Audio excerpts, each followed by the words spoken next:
योगी आदित्यनाथ लगातार दूसरी बार यूपी के सीएम बन गए हैं। देश की सियासत में पिछले कुछ वक्त यही ट्रेंड देखने को मिल रहा है। ट्रेंड क्या? ट्रेंड ये है कि किसी एक पार्टी को लगातार सत्ता की कुर्सी पर बिठाए रखने का। ध्यान देने वाली बात क्या है? ये कि ट्रेंड तेजी से बढ़ रहा है। सवाल ये है कि आखिर ऐसा बदलाव आया क्यों? लोगों ने एकाएक इस ट्रेंड को अपनाया क्यों? और क्यों ये राज्य दर राज्य बढ़ता चला जा रहा है? जब भी चुनाव नतीजे पहले आते थे तब इसमें लोगों का कंफ्यूजन साफ तौर पर दिखता था। कभी त्रिशंकु, कभी सरकार बदल देने का। लेकिन उत्तर प्रदेश, उत्तराखंड और दूसरे राज्यों के चुनाव नतीजे ये बता रहे हैं कि लोगों ने अपने इस कंफ्यूजन को अब दूर कर लिया है। ऐसा क्यों हुआ है? हमने ये ढूंढने की, समझने की कोशिश की है। इस रिपोर्ट को आप भी देखिए।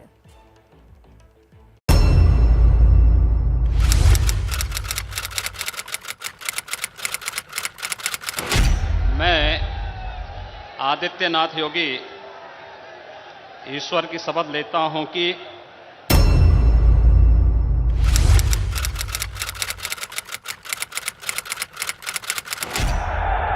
मैं आदित्यनाथ योगी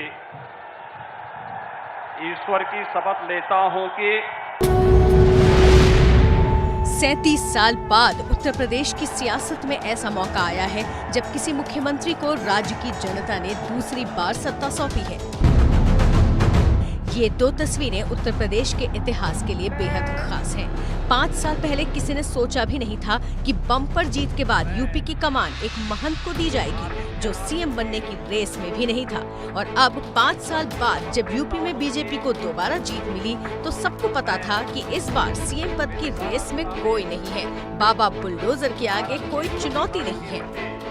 जो राम को लाए हम उनको लाएंगे। यूपी में फिर से अब यूपी में फिर से बुलडोजर बाबा छाएंगे। यूपी में फिर से अब बुलडोजर बाबा छाएंगे। योगी आदित्यनाथ को लगातार 2 टर्म मिलना ये बताता है कि उनके 5 साल के कार्यकाल पर जनता ने मुहर लगाई है। इस बार जनता कंफ्यूज नहीं है। वो जानती है कि मुकम्मल नतीजा चाहिए तो कम से कम 2 टर्म एक नेता को देना ही होगा। दरअसल पहले टर्म ने जनता की उम्मीदों को और ज्यादा बढ़ा दिया है। लोगों को ये लगने लगा है कि सीएम योगी के दूसरे कार्यकाल में उन्हें उम्मीद से ज्यादा मिलने वाला है। सबसे पहले ये समझना होगा कि जनता को लगातार 2 टर्म्स का मौका किसी भी सरकार को देने का मतलब क्या है। देखिए, सबसे पहले तो जनता ने ये देखा कि मिलीजुली जब सरकारें बनती थी तो ब्लेम गेम बहुत होता था। उन्होंने ये नहीं करने दिया, उन्होंने ये नहीं करने दिया, हम चाहते थे ये करना, हम चाहते थे ऐसा करना, हम चाहते थे वैसा करना। जनता ने ये देखने के बाद तय किया कि वो क्लियर कट मैंडेट देगी। तो पिछले 15-20 सालों से आप देखिए तो बिल्कुल स्पष्ट जनादेश जनता दे रही है। दूसरा टर्म देने का सीधा सा मतलब ये है कि जो मोदी जी बार बार कहते थे कि डबल इंजन की सरकार है, तो जनता ये समझ गई कि डबल इंजन की सरकार अगर रहेगी तो उसकी स्पीड ज़्यादा रहेगी, सुरक्षा ज़्यादा रहेगी और कमिटमेंट पूरा करने में कोई कोताही नहीं होगी और दोनों मिलजुल के जनता के प्रति किए गए कमिटमेंट को पूरा करेंगे। पिछले कुछ वक्त से देश की नई राज्यों की सियासत में भी बदलाव हुआ है।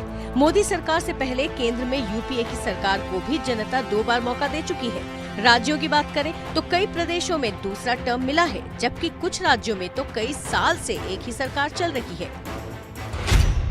दिल्ली, उत्तराखंड, हरियाणा, असम और मणिपुर ताजा उदाहरण हैं दूसरे टर्म में सरकार बनाने के। वहीं पश्चिम बंगाल, गुजरात, बिहार और उड़ीसा जैसे राज्यों में तो लगातार एक ही पार्टी की सरकार कई टर्म पूरा कर चुकी है। सवाल यह है कि आखिर ऐसा क्यों हो रहा है?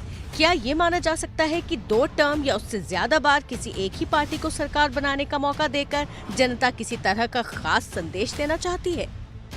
परियोजनाएं पूरी नहीं होती तो हमारे जो बड़े नेता थे जिन्होंने 5 साल का टर्म डिसाइड किया था वो निश्चित तौर से इस टर्म को घटा या बढ़ा सकते थे। उनके पास ये स्वतंत्रता थी। हाँ, यह जरूर है कि जब आप दूसरा टर्म पाते हैं तो उसमें कई फैक्टर काम करते हैं। आपने परफॉर्म कैसा किया? मुझे लगता है सबसे बड़ा कारण लगातार 2 टर्म देने का केंद्र और राज्य में डबल इंजन की सरकार के होने का है। अगर डबल इंजन की सरकार नहीं होती तो शायद इस तरह के सेकंड टर्म की पुनरावृत्ति आसानी से नहीं होती। योगी सरकार में नए बने मंत्री भी ये बात बखूबी समझते हैं। वो जानते हैं कि पिछली सरकार के कामों की बदौलत ही दूसरी बार मौका मिला है, इसीलिए अगर आगे भी जनता का मन जीतना है तो काम करना ही होगा।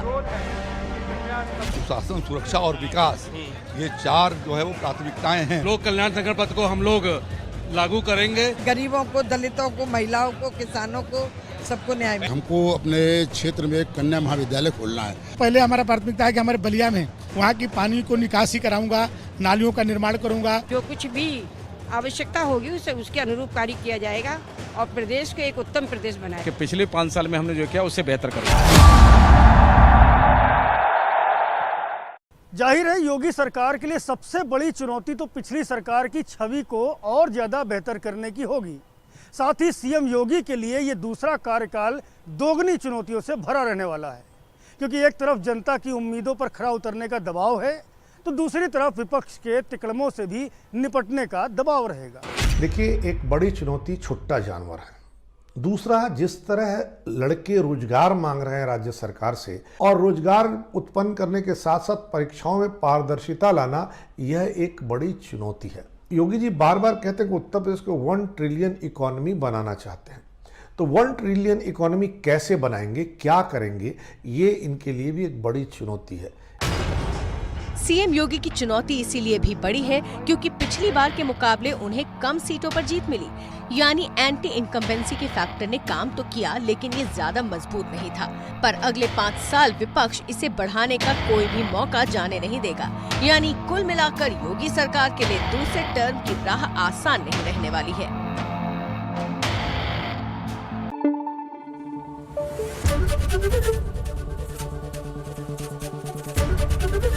एबीपी न्यूज आपको रखे आगे।